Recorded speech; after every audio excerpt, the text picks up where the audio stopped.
Itu saya akan membantu kamu untuk mengetahui siapakah nabi palsu dalam iman kekristenan, bagaimana pengajarannya, apa yang ia lakukan, dan bagaimana nasib atau akhir hidupnya menurut kitab suci.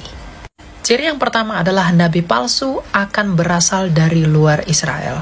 Di dalam Mazmur 147 ayat 19-20, Tuhan hanya memberikan ketetapan-ketetapan dan hukum-hukumnya kepada bangsa Israel saja, dan ia tidak melakukan itu kepada bangsa-bangsa lain. Apalagi nabi-nabi yang dia pilih itu hanya dari bangsa Israel untuk bangsa Israel saja. Jadi jikalau ada nabi yang mengaku nabi benar tetapi dia dari luar bangsa Israel, dia adalah nabi palsu dan penipu. Ciri nabi palsu yang kedua adalah ia akan membelokkan kebenaran Injil melalui karya salib.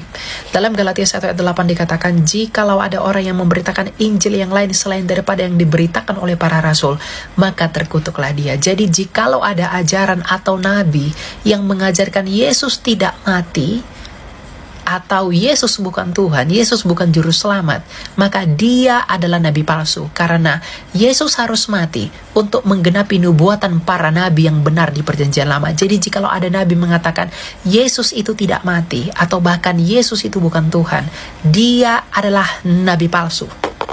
Ciri yang ketiga adalah nabi palsu adalah nabi yang tidak bermoral.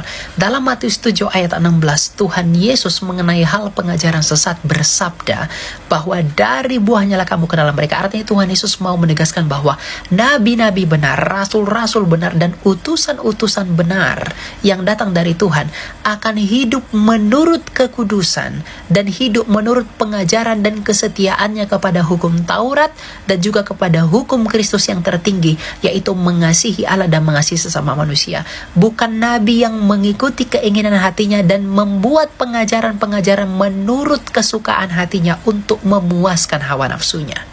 Dan ciri yang berikutnya adalah nasib akhir dari nabi palsu, jikalau kita melihat dalam kitab Wahyu, akan dilemparkan ke dalam perapian yang menyala-nyala.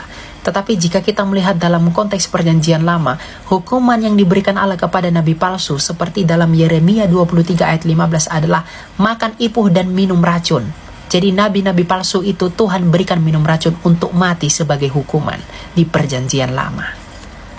Jadi itulah ciri-ciri nabi palsu dalam iman kekristenan. Dan yang paling mirisnya lagi adalah menurut kesaksian 2 Petrus 2 ayat 1 bahwa nabi palsu itu akan menyangkal sang penguasa dan sang penebus dan karyanya di atas kayu salib. Jadi berhikmatlah dan belajarlah. Jikalau ada nabi-nabi yang mengaku sebagai nabi benar tetapi memiliki kriteria seperti yang saya sebutkan sebelumnya, maka mereka itu semua adalah nabi palsu menurut iman kekristenan. Dan jangan ikuti lalu tinggalkan saja, karena tidak mungkin ada keselamatan dari nabi-nabi yang palsu.